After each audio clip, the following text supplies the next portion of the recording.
yourself. I got to interview her. And when I interviewed that AJ, he started crying. Because it was like, I asked him about his dad. Yeah. And I asked him, like, how the relationship was. And, like, when they moved up to the Catskills, his mom, like, resented the dad a lot. Oh, for bringing her up there? Like, yeah. It was their summer home, but she didn't want to go. She's a city girl. Yeah. Through and through, and, like, bougie.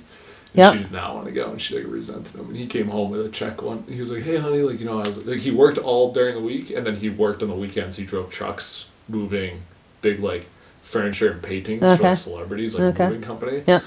And he was like, hey, honey, like, he came home one weekend, and AJ said, he was like, I remember sitting at the kitchen counter, and he was like, hey, hon, like, I got, you know, here's a check. And she, like, looked at it, and she was just like, this just is not enough. You're not working hard enough. And he was just like, okay.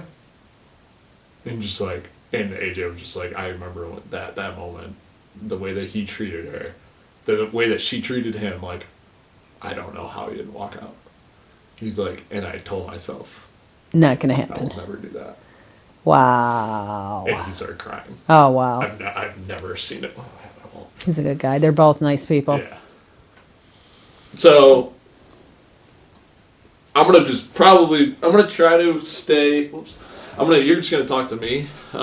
Just looking at me the whole time. Oh, okay. Good. Good. I didn't want. When I did this, I did them separate. Like I did Deb at our house. Okay. And I did AJ at their house, but they weren't like Deb wasn't there. So I did them independently where they weren't other people. Yeah. Because I just think you. Oh, you can't. I couldn't have Dad here. Yeah, that's why I was like, oh, cool, you guys can go back. I just gotta find this question. Okay. So, and I'm doing this also, not like just for me, but like our grandkids, our great grandkids, like, so like I want to like travel back and like I want you to like, and it's okay if you like go off of this, but if you say like, I remember when you were a little baby, like if you say that, that's okay, but like I'd rather have you try to say like, I remember when Brandon was a little baby, this happened. I remember when Brandon did this, or I remember when, you know, like don't, like I'm not here when you answer the question. Okay. So you know what I mean? yeah. But do you want me to talk about when you were small? Yeah, I'm gonna ask you a variety of questions. Okay. But I'm just saying, like, I don't want you to say, like, okay. I don't want you to tell a story. In what like, person? Remember when we were there? When we. Okay. Because I want you to be like, we used to go up to Turtle Island and like. Yeah. Okay. So you. So like you're okay. Got it. Got it. I don't know this stuff. Okay. And there's gonna be questions that even I'm gonna probably end up learning stuff because. Okay. I have a terrible memory too. So. Give me the childhood timeline first of where you lived and where you went to school. Okay.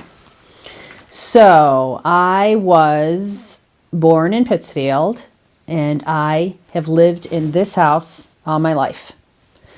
I was born in 1961, so I lived my entire life in this house. Tiny little house, but it didn't seem tiny at the time. It just really didn't. Now it seems very small.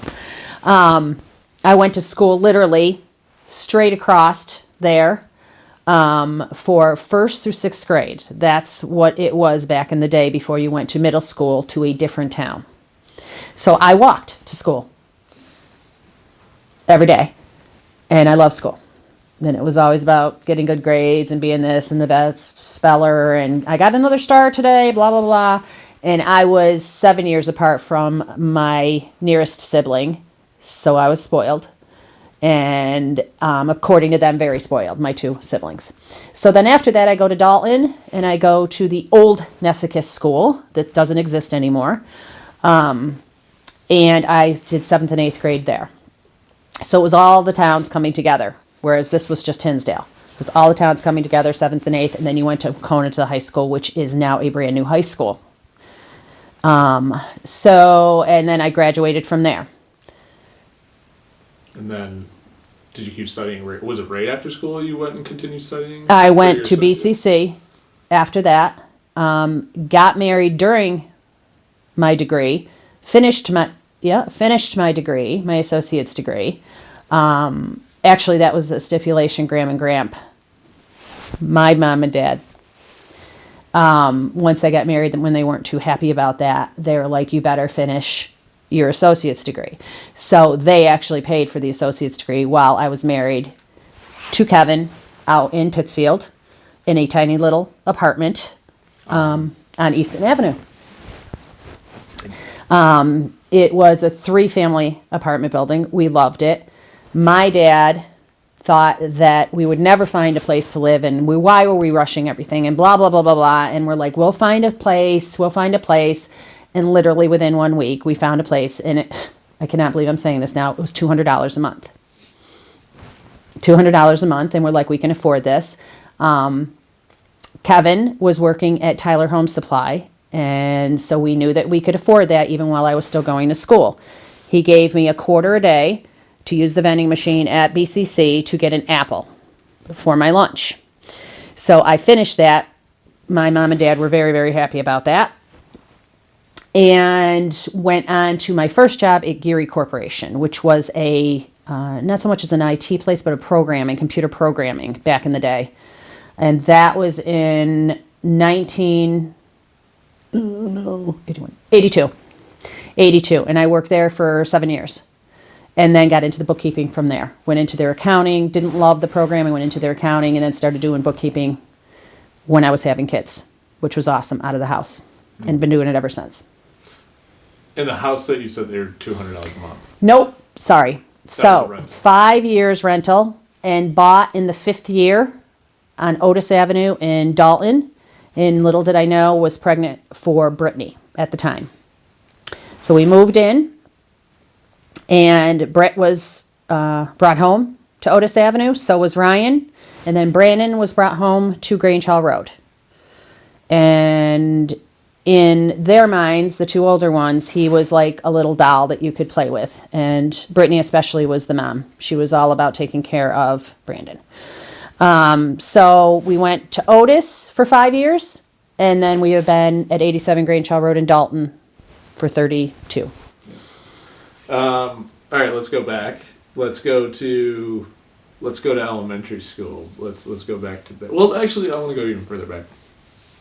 What was mom and dad, your mom and dad, doing for work when you were growing up? GE. My dad was GE for 42, 43 years, something like that.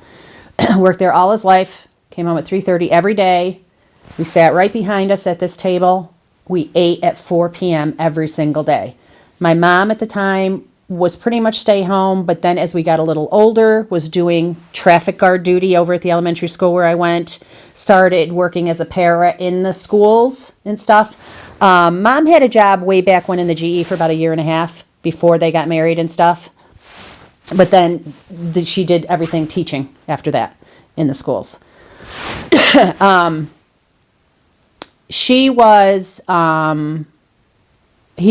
the of the house. He was for the longest time. And I saw that being the youngest and still in the house for all those years.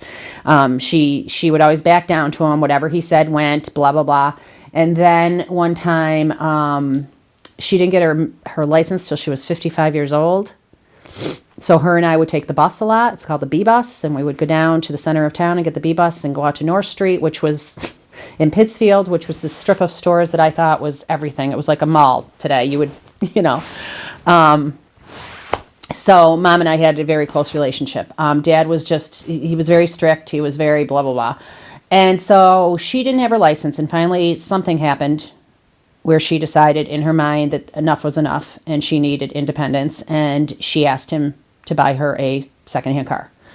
They went and looked at a car, and Grampy, my father, decided that it wasn't good enough. It just wasn't gonna do. And this is the first time that I saw my mom cry in a chair right there. She sat there and cried and said, "You never want me to have a car anyway." And I was listening from the other room like kids do. And it was so sad because I never saw my mom cry about that. So shortly after that, he did find her one, which was a green Nova. That I drove after that. And my girlfriend bought from them and blah, blah, blah. And so, yeah, she started to come out of her shell late in life, like very late in life. She would say stuff back to him. And then with all his hunting trips, she decided to do cruises. So they went on a bunch of cruises, but I'm getting ahead of. Oh, that's okay. That's fine. So, I'm fine with like we can kind of bounce around a little bit. I'm totally fine with that. So what's Dad's history in the military? What I know of it is he was in for a year and a half, and when he was headed over to Japan, right before everything went crazy over there, literally he was on the boat going over, they called peace. And so he didn't have to get into the whole, but I also believe in the Army that he was actually doing machinist stuff there too, from what I understood. But I don't know a lot about that. I don't know a lot about what he did there. What was his like side passions, did you notice when you were growing up? Besides, he worked at GE. But what would he want to do? Hunting? Trapping. It was all winter long. Trapping. I would help him downstairs. We would flesh, it was called flesh, the beavers and the muskrats. Those are the two things. And he sold them. So he actually got money for them too. And he was with Craig a lot, which is my first cousin, because he loved to do all that stuff. So they were together all winter long and stuff. Then during the summer, it was his garden. His garden was his huge project, and it was huge. It was both sides of back here, and everything he grew was huge. Even to when he was 92, we decided to just get white buckets and put them out on the deck, and the tomatoes were still humongous. You know what I mean? Like he had a green thumb. I don't have that. So yeah, he did that all summer, and I loved mowing the lawn, doing all that stuff, which he then went on to take a second job, or after he retired, to do another job for 18 years, to mow a fairway down at Stockbridge Golf Course. Crazy. All right.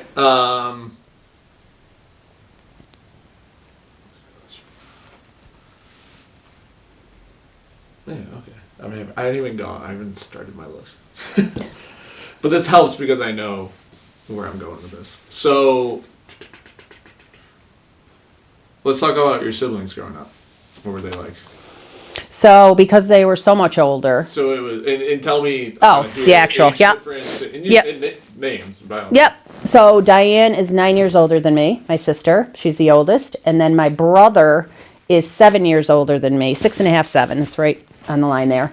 My sister, there was a bit of a disconnect because of the ages. So she was off to the prom, and I'm still in elementary school. I was telling somebody just today that she would be in the mirror every morning doing her hair while I sat in bed watching her with the little pink. They used to have pink stuff to get all dialed up for high school and stuff. My brother and I we don't have a relationship. It was even hard back then. He was very belligerent, and I saw that to my mom and dad, and that just killed me, and I decided I would never be like that, and I would never put them through what he did from a very early on age. He dropped out of high school. They sent him to Taconic, a trade school, thinking that maybe hands-on would help and stuff, but he didn't do well there either. Then, he was getting in trouble, all kinds of stuff, and then he decided he would enlist. And we got word that he went AWOL, and I remember Grampy like it was yesterday, in the car with his buddy Jim Dowling going up to Canada because they thought he went to Canada because that's how you got out of the Army. Within an hour, and there's no cell phones back then, within an hour, my brother was walking up the driveway. So we couldn't get a hold of him, my dad, and he was walking. So every night there was a fight out here, small house and whatever and stuff. So, I mean, we got along all right, but then it came to a point where he started stealing things from the house and junk, and he started stealing things from my room. So my parents put a lock on my door because he was taking money and stuff that I'd earned babysitting and stuff out of there. So then he went on to have kids and many kids, various people, kids and stuff. And unfortunately to this day, and he is 67.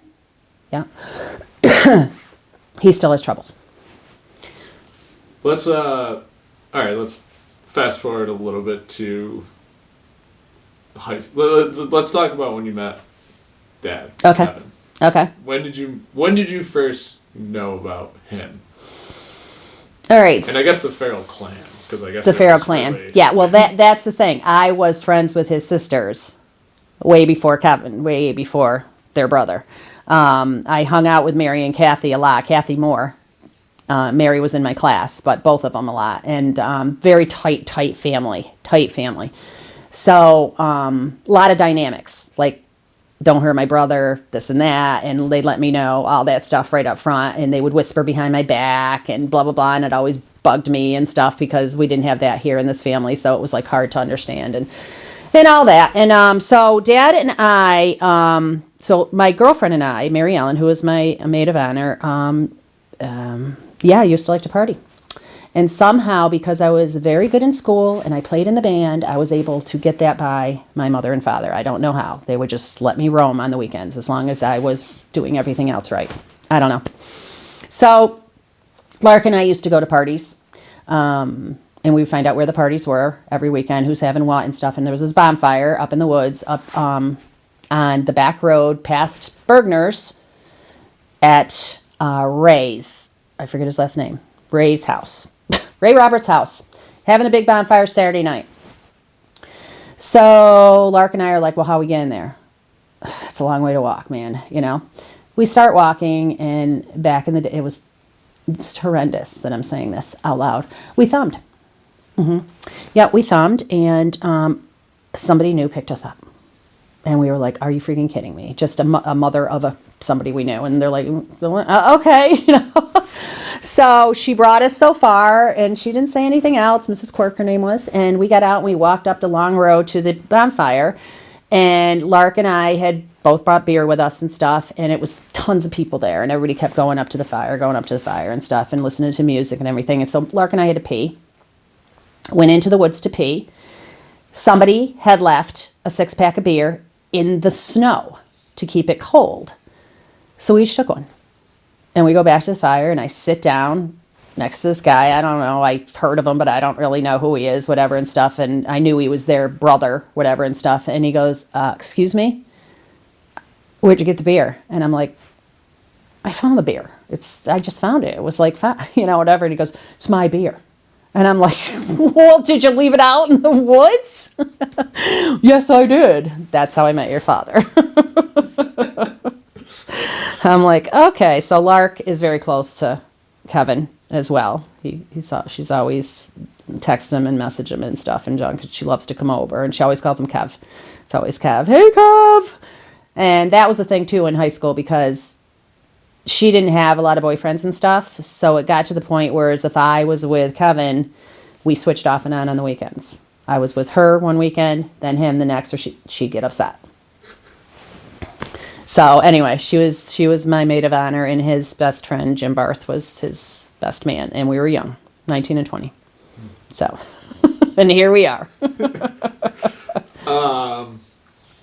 What was, once you knew kind of him, what was your perception and what reputation did he have? Bad boy. He was the bad boy, and I definitely was lured to the bad boys. Anybody that I dated was a bad boy. He was a smoker.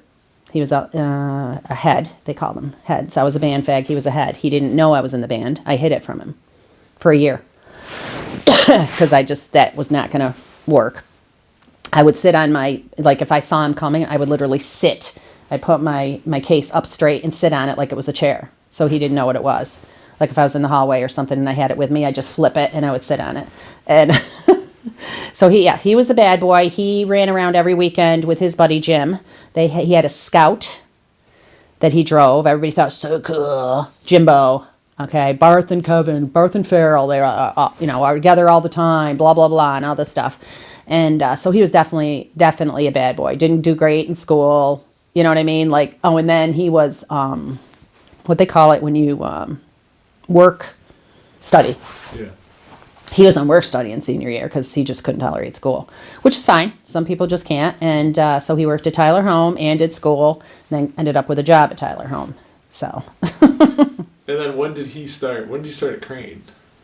He literally started at Crane 1 year after we moved into the apartment. So 81. Oh. Yeah, he was only at Tyler Home for like a year, and his father, who worked at Crane's, got him in. So so he was like at Tyler Home. I mean, He hated it, but it made money, and you know what I mean? He was good at it, and that's why he knows all this stuff now, too, because he learned it all back then, so painting and all that stuff. Yeah, so let's, I'm going to kind of, just because we're on this track, I'm going to keep going down it. Let's talk about Dad more. What was he like? You found out, I guess like we're hearing now what Russell's like with your, hopefully first future grandchild. Yeah. What was Dad like when he found out about Britt, that you were first pregnant with Britt? And in line with that, how did the name come about? Okay, so Brittany, we had actually been trying to conceive at the apartment the last year. And I had been on the pill, which puts your pituitary gland to sleep if you're on it too long.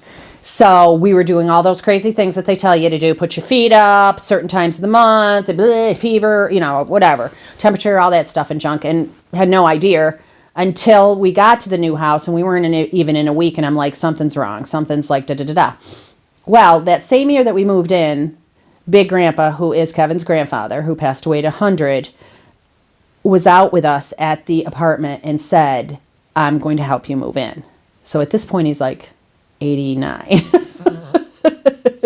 And he's going to help us move. I said, okay. And he was with us 6 weeks. So he was with us. I'm whispering it to Kevin out in our kitchen on Otis Avenue that I am pregnant. And Grandpa is in the other room going, huh? Did you say something? So that's how, and Dad was happy. So Brittany was definitely planned. She was pretty much planned at just how it all happened and stuff. The not unfortunate, whatever. Brittany is Irish, and Dad wanted an Irish name, and I got it from a soap opera. Same thing with Ryan. Oh, really? All right, and Brittany, we're both from soap operas, and you were from and Brandon was from the Irish restaurant Timothy's down in Pittsfield. I was doing bookkeeping for them, and they gave me an Irish name book to look through. And I still have the page at home. Yep. That's awesome. Yep. So, yeah, that's how Brittany. So, yeah, Britt was like, yeah. The next one, Ryan, was a huge surprise. And I lost it because Brittany was incredibly long labor. Like, I just lost it. And she was only like what? She was tiny. Well, she was like what? Like one and a half. You guys were only 2 years apart. Only 2 years apart. apart. Over a little over a year. Yeah. Yeah. That and it was too fresh in my mind. I was too raw. Yeah. Too raw by the 30-hour labor, and it was bad. And no meds. So I was like, oh my God, I can't do this again. Did you guys know you wanted 3 kids? Nope. Or was it just kind of like, we're just going to... Yep. One at a time. Yeah, and see how it goes. Yep. It was never planned. I know people these days have it all planned. No, it was never planned. Where'd you guys get married? St. Patrick's Church. Yep, in Hinsdale, Mass. Which is still now open for one Mass a week. I was bringing my dad up there for a while, but it's a 5:30 Mass, and I just found the 4 o'clock to work better for him because then he could go home and have his dinner. And stuff, and so 5:30 was a little bit late, but it's nice. It's tiny, it's small, it's very chapel-like. It has so many pews, everybody in there. Got married by Father LeVay, who was one of the strictest priests ever. And I'm sure you've heard it many times, but I'll repeat it for this, that our homily for our wedding was about divorce. We didn't know it going in. Everyone had their mouth hanging and like, what's going on? Okay. He and I didn't have a great relationship, and he knew it. And as the years went by, I asked him to come to a couple of my parents' anniversary parties, and he didn't show. So, yeah. What, you got married, well, let's keep going down the wedding. Reception? VFW in Dalton, Mass. Smoke, the whole thing. Because back then you could smoke, so there was like clouds of smoke everywhere. Grandpa was there. Everybody was partying big time with a polka band. Yes. Yeah, we have a lot of pictures of that. It's just crazy. I didn't have a traditional gown. I mean, I had a gown, a wedding gown, but it wasn't your traditional one because I just wasn't that, Well, I was gonna add. Well, do you want to add anything else? No, Dad just had the big ruffled. But it was a good time, and we went home to Easton Avenue. We didn't have a honeymoon right then and stuff. And then during the night, Big Grandpa and Dad's brother Pat decided they would call us and ask us if our refrigerator was running. About 3:00 in the morning, because they were smashed somewhere. Did you end up going on an anniversary? Our first trip ever, my first trip ever in a plane, and Dad's too, was to Florida to see his parents, because literally they moved right after we got married. They literally just said to the 7 kids, we're done. We're out of here. We're going to Florida. So it was huge, and that was kind of like our honeymoon. You know what I mean? Like, it was huge for us to be on a plane, and I remember buying new clothes and all nervous, and it was huge. So that's where we went, like 2 years after. You know, told everybody, like, you know, you were going to this big. Yeah. What was one of the most challenging times in your guys' relationship? I think, so we decided to wait 6 years before having a child, which was hugely important for us because we were still very immature. And for me, and I think Dad will probably say the same thing, he has a bit of a temper, and that was really, really high at the beginning of our marriage. He really just didn't have it together and stuff.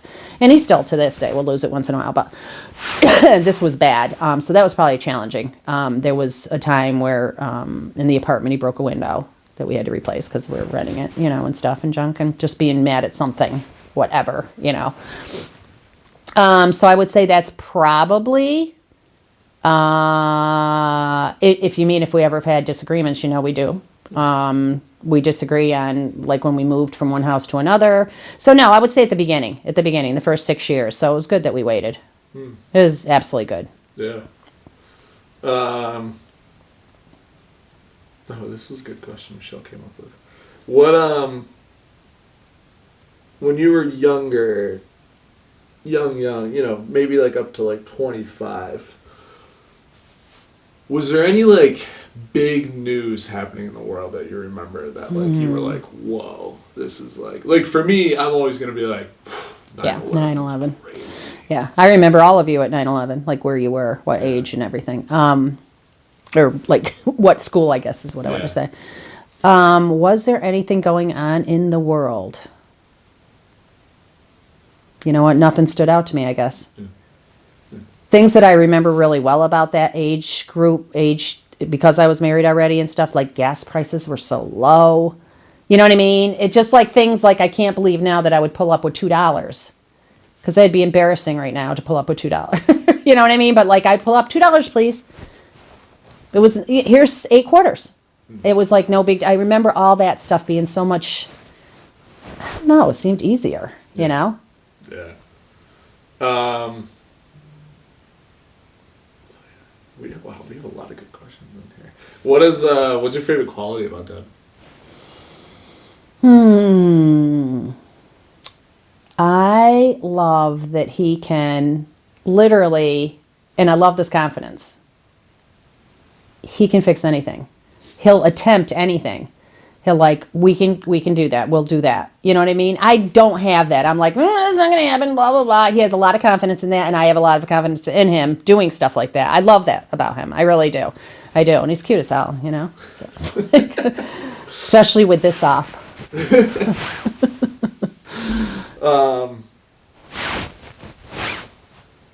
What do you think his favorite quality is about you?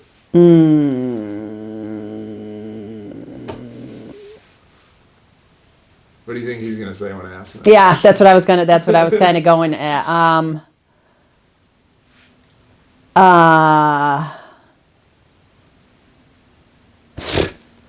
Probably gonna say my ass.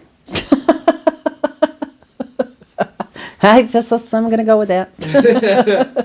What did It's really funny because I heard Maureen was telling us, me and Michelle, about when like you guys first started dating and her perspective, and it was so funny. And I wish I recorded it because it was just so funny.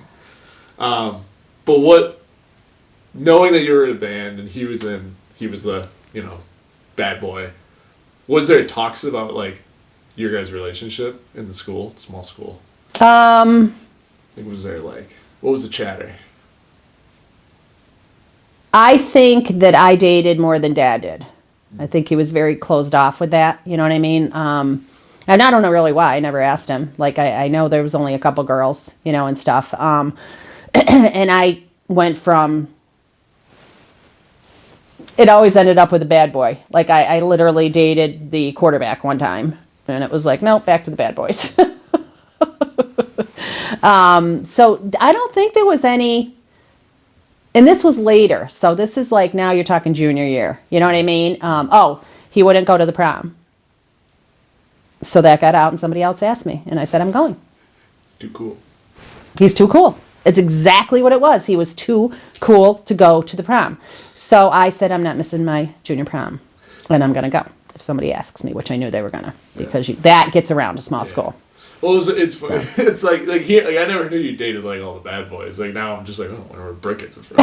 Oh, yeah. Obviously. I know. Well, let's talk about that.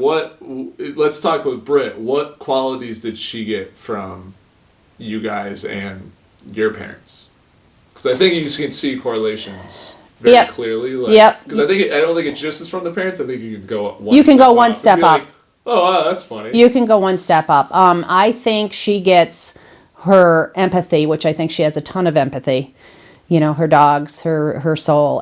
You don't see it all the time, but I think she gets that from Grammy and Grandma.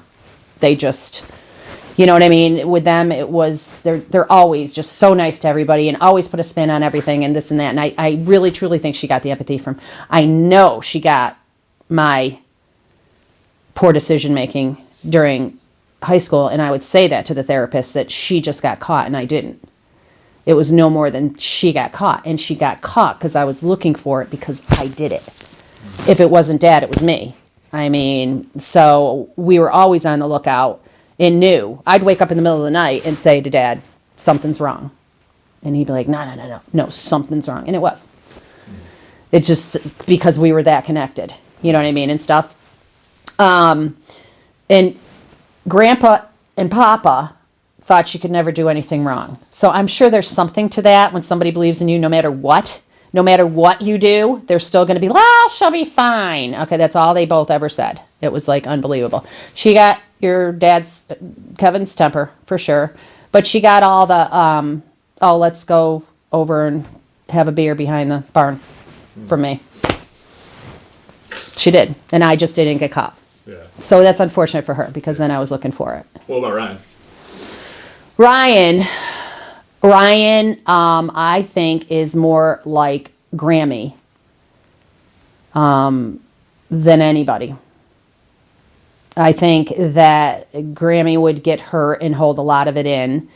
They were close. They were wicked close. They had some connection there. You know what I mean? That he never had, even though Gramp looks like him. He doesn't have the same connection that he had with, you know what I mean? Not to say he didn't have a connection, but I think he's more like Grammy. And then as far as like the artistic that you guys have, Dad and I have none of that. So I don't know how far that went back. I have no idea where that was because Grammy didn't, and she was a lefty though. And usually lefties have a little bit more, but she couldn't draw. You know what I mean? So somewhere that came along the line back to you guys, and I don't know how. I really don't know how. And Brittany, I don't think she can draw, but she can do artistic stuff. Another phase of it. You know what I'm saying? Like she can do this. It just comes out. You know what I mean and stuff. So that's really weird where that came down in our heritage, to say the least. And then you, Brandon, are a mix of Brittany and Ryan. And Dad and I talk about it all the time. You know what I mean? Like, you have Brittany's brains big time, like in her way of thinking everything out. You know what I'm saying? But then you'll talk to me and I'll hear Ryan in you where you're caring so much about people and wanting to do the right thing. And so and you saw it all. You saw it all because you were 5 years younger. So you got what I got as a kid, seeing the other two before me and hearing it all and saying, what am I going to do different? just like you saw the Johnson Wales and the Roger Williams, and you're like, bull, I'll do Westfield for the same. You know? It's interesting how you see your kids play out. It's crazy. So,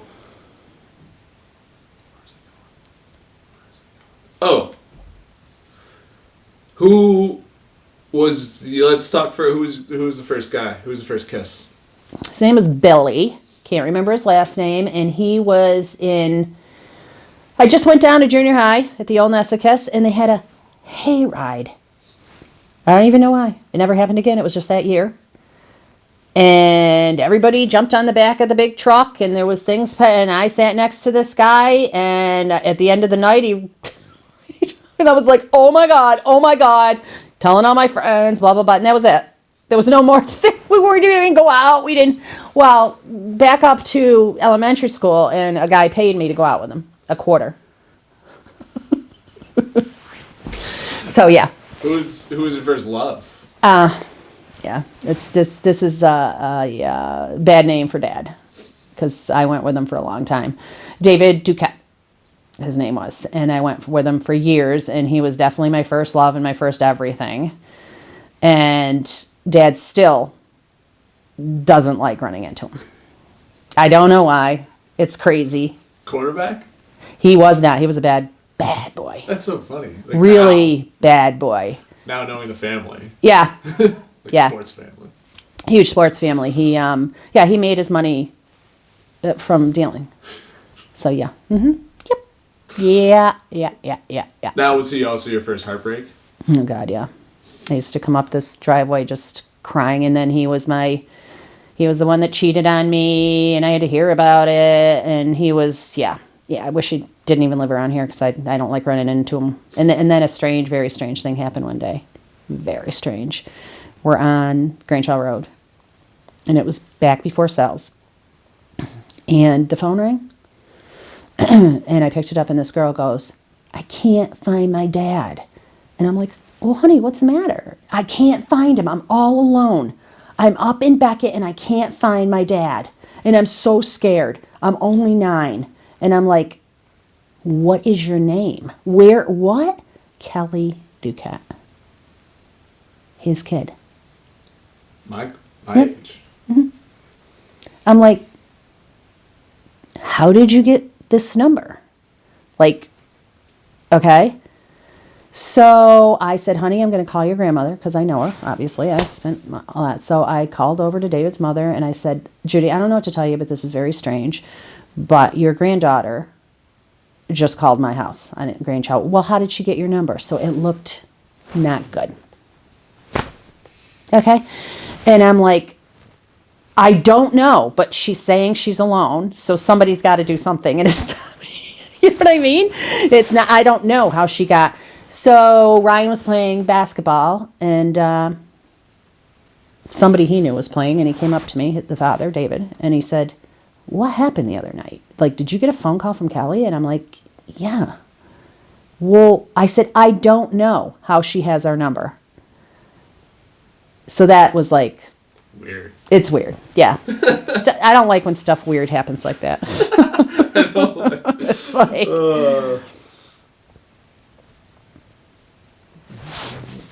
These are like most of my questions, but I have so many other questions.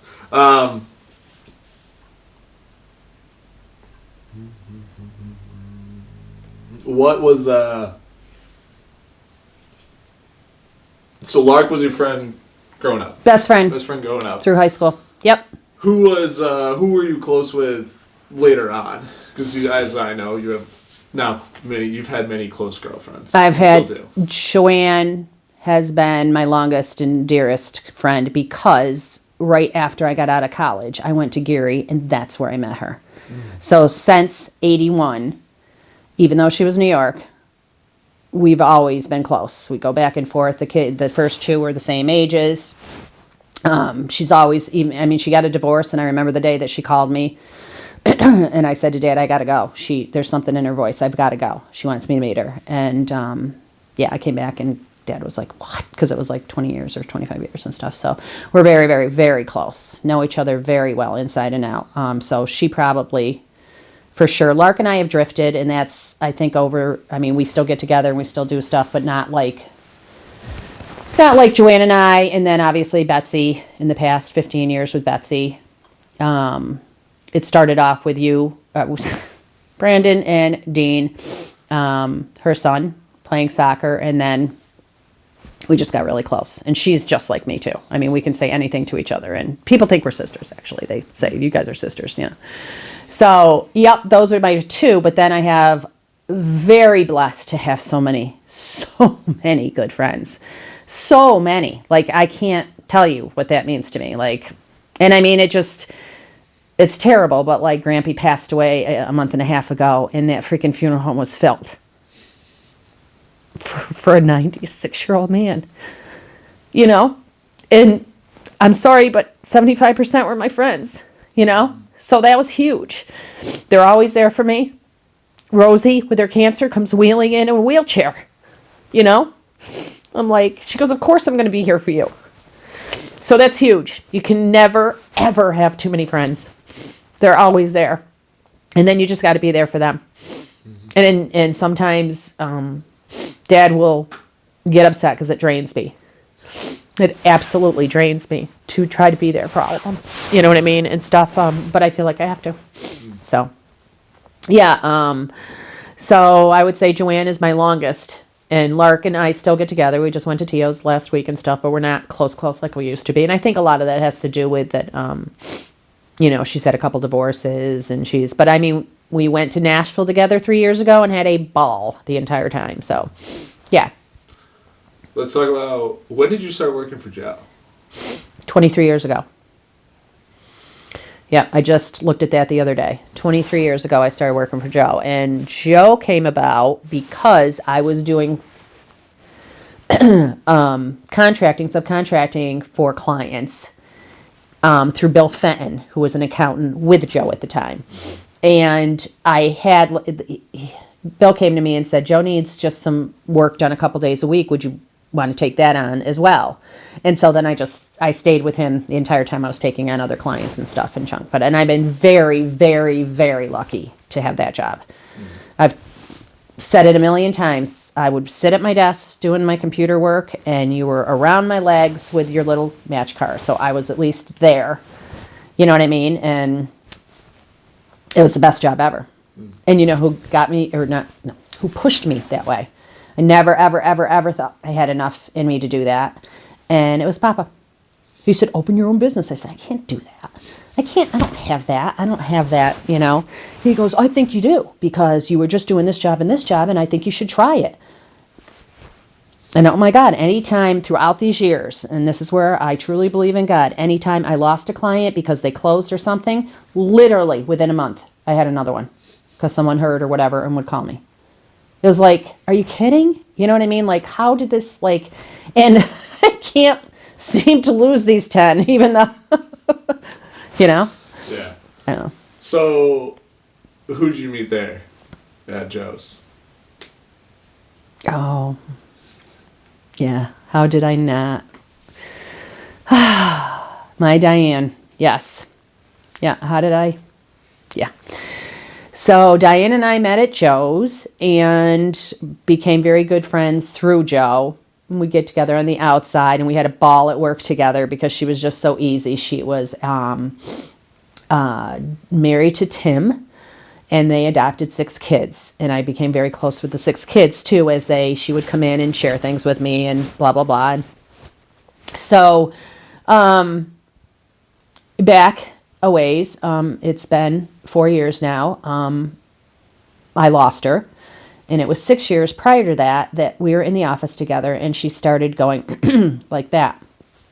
And long story short, she had ALS. So 6 years of her husband taking care of her in the house, and we would go up there, Dad and I. Dad was really good. We went up there because it's very hard to hold a conversation with somebody who can't speak, but yet they're in there. And so she did pass, and we went up one day. the day that they had the celebration of life, which was a couple months after, Dad and I couldn't attend. We were someplace. So we, Joe Skutnick's family, like 10 of us, 12 of us went up there one day. I made little shot glasses. It said, "We love you always, Diane." And we all put whatever, Kool-Aid, drink whatever, and each said something nice about her and went around and had our own special celebration with her husband and the boys. Since then, a horrible thing happened. A week before my dad passed away, I got a call from the oldest saying that his dad wasn't doing well. Well, we were just there in December when we had Christmas with them, a Christmas dinner with them and everything. And I'm like, I don't understand. And he goes, we don't know what's going on, but I'll keep you informed, because he asked me, he had a small list of people that he knew would want to know, and you're on this list. So that was a Thursday. Friday, I get a phone call not even 24 hours later. "If you want to say goodbye to my dad, you need to come down to Hartford Hospital." I'm like, I don't understand. So Dad and I and Bev and Dan got in the car, and it was a horrible ride. And we didn't get there in time. And they left him in the room because they knew we were on our way, and we kept ETAing him, Jed, and saying, we're almost there. And he didn't tell me that he had passed, So we got there, and we were able to go in, and at least I hope he could still hear me. And I hugged him and brought my holy water from Grandma. Grandma gave me holy water, and I made the cross and stuff. And so now those boys, there's 3 of them that are left that I worry about, Dad worries about. So we go up there and try to talk them through stuff and keep tabs on them. Yeah, how did I? Oh my God. Yeah. It's a lot. So let's talk about something also somewhat sad, but a lot of good memories. Purgatory Road. Yeah. How did that come up? Purgatory Road. So Betsy. And what is it? Okay. Purgatory Road is a haunted, was hayride / corn maze / new type of event. Same type of event, but in a different area of a walk-through horror house. Years and years ago, Betsy and I, our kids are both grown, and we're like, it's time to give back. This is our time to give back. We're so busy with all you guys and doing stuff and blah, blah, blah. It's time to give back. So she came up with some haunted theme. Let's do like a haunted something. And I'm like, okay. And we needed to come up with who we were going to give the money to. And then we had to start working on names and this and that. And all my kids got involved. And Purgatory Road was picked as the name. There were many put out there. And we picked Purgatory Road. Can't even tell you why, but it sounded good, and now it's a household name. People in grocery stores talk about it. So the first many years for Betsy and I were the best. We're the best. And that's because all our kids were involved. All our kids came. Then they came with girlfriends. And what happens is you buy a ticket to get in, and you walk around, and it's usually 20 to 25 minutes, and you get scared in different places of cornfields or woods or now down in a gully. And when we were trying to come up with who we should give the money to, because none of it sounded good to us, like none of it sounded, I know it sounds lame, but we didn't want to give it to cancer that we know would go for admin fees. We wanted it to stay here in Berkshire County, and we wanted it to be used, really used in a good way. So I'm talking to all my clients about it, and I have one down in Lenox who said to me, I just lost someone to suicide. What do you think about? I'm like, I called Betsy, and she goes, that's it. That is so it. You know what I mean? That is so it. So it was prevention of teenage suicide, and over the years now, it's over $200,000 that we've raised for them. Last year, was wonderful because we had a man who jumped off the Golden Gate Bridge in San Francisco.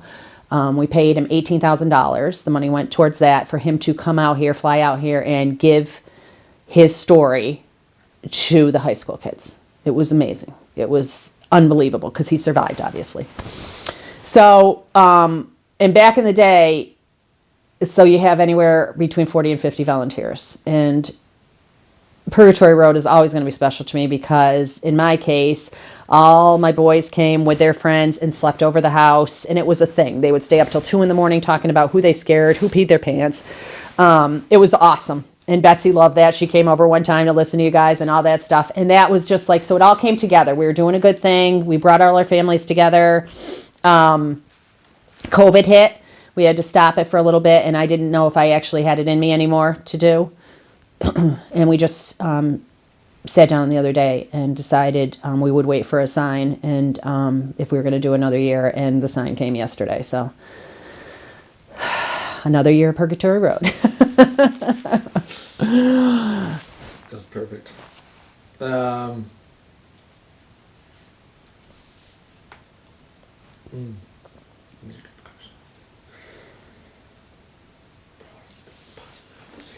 What are you looking forward to next?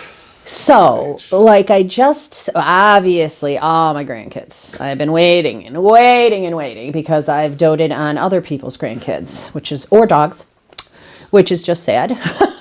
I'll still probably keep the dogs coming, but I can't wait to have grandchildren, and I just want to travel. I said to Michelle just this morning, I'm like, yeah, the treads are great on the new steps, but do I really care? I think I'd rather go down to Roatan or over to Greece or something, you know what I mean? Ireland, whatever. And I remember seeing my parents that way too, although Grammy in this house always wanted to decorate it nice. You know what I mean? I'm kind of getting away from that already. Like, yeah, I would love to do the kitchen over. I would love to have nice things when I go to see you guys. It's all nice and neat and stuff. But I'm like, you know what? Right now, I have my health. And I have finally, after all these years, convinced Kevin that that's what's most important.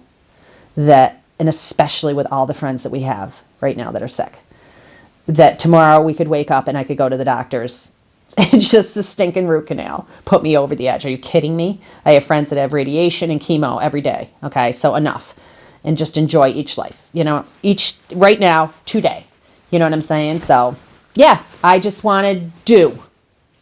I want to go to my country concerts. I want to travel. Dad wants to hunt. He wants to go on hunting trips. Absolutely. Absolutely. Don't even think twice. Is there any regrets?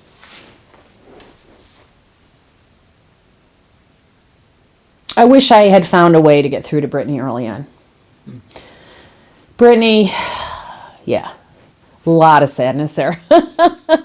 You saw a lot of it as a little kid, which that's a regret for me as well. I just wish there was something I could have done different. And I don't know still to this day what it is. It was almost like it was part of her. It was literally part of her since she was little, You could see it coming. I remember talking to one of my friends, Sue Lombardi, about it. She said, I don't know why you're worried. I'm like, I'm worried. There's something off with this girl. There's just something. Sometimes she says things that are just, you love Kate more than me. I'm like, at 5 years old, what kid says that? You know what I'm saying? Like, so yeah. Anyway. What's some of your favorite families? I think probably the last question. What's some of your favorite family trips that you had? I loved one that comes to mind immediately, and it's not good for you because you threw up, is the trip that we took to Florida, the boys, you guys in the back of the Mazda. We just took a trip down to, we saw Grandma and Papa, but we also stayed outside Disney or something, I don't know, and we had a suite or a villa or something, but it was so much fun just doing the 24 hours down, and yeah, I loved that. I absolutely loved that. And then I absolutely loved the cruise. I love the cruise. I remember Grampy saying to me, where is he? And I'm like, well, he's got a thing around. He'll be fine because that's why they put that on him. So if anybody sees him, and he's No, he does. I said, no, he, out of all my kids, knows how to get back to this room. And they were just so concerned. So, and then you have Brittany flirting with the waiter. And then you have Ryan. Jared was on there. Jared Bull was on there. Yes, that's right. Okay, yeah. I loved that, all of us. Like right when they moved, or like right before or something. Yeah. It was like they It's like they were moving in and we went on the cruise or I something. don't think we knew, did we? Okay, so that's what it might have been. I think I met him on the cruise, and then they moved up the street. Okay. From like Indiana or like Arizona. Okay. Or so. It was like somewhere. It was like what? Like I met you on the cruise, like on a cruise. It was very it was super crazy. Weird. It was super weird. Yeah. I love all that because you know Graham and Grandpa are there. You know what I mean? And it's just like, and I remember all the graduations. I love all the graduations, even the one we went for Brittany and her associates because we didn't know if she'd make it. Well, for me, like the Cape was like the Cape. The Cape was like this like. And I liked it because Mom and Dad were there too. Even though he was sitting there watching Red Sox, it was still his thing. Yeah, yeah. The Cape is always going to stick. Is always going to be the. Yeah, like I don't even remember it that well, but Marina Bay Lodge, right? Marine Lodge, Marine. Oh my gosh. Marine something. Marine Lodge. Maybe it was just Marine Lodge. You were so little when we first went. I know, but I remember like Alexis and Brendan. Yeah. Like or Brandon. Brandon. Brandon, yeah, he was Brandon too. Yeah. Oh my gosh, Jenna, Brittany's. Yeah. Yep. Yeah, she was from Canada. Yeah. Yeah, like, that was just like a cool tradition. You almost grew up down there because it was every year. Yeah. That's what I remember playing tennis on that crappy court. Yeah, and then there's a swing, you know, and stuff, and then we go to the movie, and there was like a whole thing. I guess another thing in that same vein was like, let's talk about the neighborhood, like our neighborhood growing up. Yeah. So to me, it was just so different. Like I talked to now living in Boston, it's like, oh yeah, you don't have this, like you don't have this like community around you that well, you can just run around if you remember the freaking you guys were everywhere, and if there was going to be a game going on, it was in our yard because ours was the biggest, as far as flat, space, whatever, and everybody would come running down, and then it makes me cry too to think of Stevie, Oh yeah. Yeah. Yeah, everybody would come down, and I remember Kornicki's right behind us. She would come walking down with her drink in her hand because all the kids were in the backyard, Matt and all those guys. Yeah, that was very cool. And I'm like, I remember saying to Dad, I'm working still. I'm working. They're not working. Well, even like the lot next door there. Yeah, the lot was huge for many, many years for you guys. And then we had a Halloween party in there. Remember, we had a big bonfire, and all the neighbors came down, and we had it all organized because there wasn't trick or treat back then. Mm-hmm. We had to do trick or treat, so it was like we'd send out all the flyers, and it was a good place to live. It really was. Yeah, and the go-kart. The go-kart, we got that from PJ. We bought it from PJ. Yeah, you're running through the fields with it and stuff. Oh my God, that field was very cool, actually. Big dirt hill. Big dirt hill on. Just like a random. Felt like a mountain for me. I know, I love that. You guys were bummed when we had to get rid of that. What's something that the kids did together? The three of you? Yeah, when we were younger. I don't know if it was always the three of you. It wasn't always the three of us. Brittany took you a lot of places. She was always taking you to the circus. Remember, she took you a couple years, 2-3 years to the circus. It was like she would always bring you, to Friendlies or whatever. It was her when she was driving and stuff like that and everything. And then it was always you and Ryan in the backyard with the freaking balls and all that stuff, constantly doing soccer and the ball on top of the roof. The three of you, with the age difference, I don't know if you guys did a lot of like... The one thing I remember still... for some reason, is her selling baked goods. Oh yeah, we were all out there. I don't know why. I think me and Ryan were. Well, you started with the veggies. Oh, yeah. You started with the veggies. Grammy, you would come up here, and Grampy would give you all the veggies, and then we have a picture of you out there with Brittany sitting in the front selling veggies, big tomatoes and all that stuff, and people would stop, and because you wanted to earn money, you guys always wanted to have money. And then it turned into the bake thing because one year, 5th grade, Mr. Moore at Craneville, if you were going on the baseball trip, you had to earn the money yourself.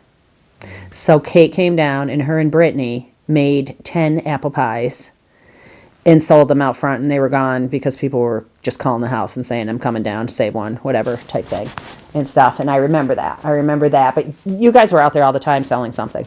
All the time. And you know what? That's me. I was right out here selling Kool-Aid.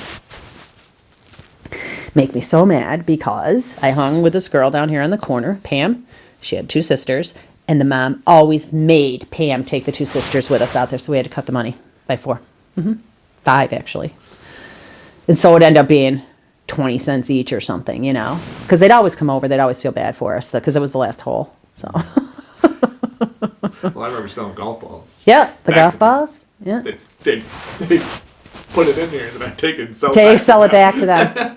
Yeah, the other thing that was awesome about this is, so there's a country club right here, obviously. And the Frito-Lay guy would come up in his big truck. And we learned over time that he would give out his old stuff, even if it was like a week old. So he'd be on the back of the truck and we'd all run up there right when he got there, and he'd open up the big thing and he'd start shooting them out to us. It was really fun. Yeah, and I mean, who cares if it's a few days old? They had to take them off the shelf, you know what I mean? Because they couldn't stay on the shelf. And like, we'd be, oh yeah! Somebody will have, you know what? Somebody will have a nice little family here. Yep. They will. At one point, your dad wanted to buy it. I couldn't. I can't live here. You know? In fact, I probably won't even be able to go by here anymore. Too raw right now. You know? But that's my story. For the good, bad, and ugly.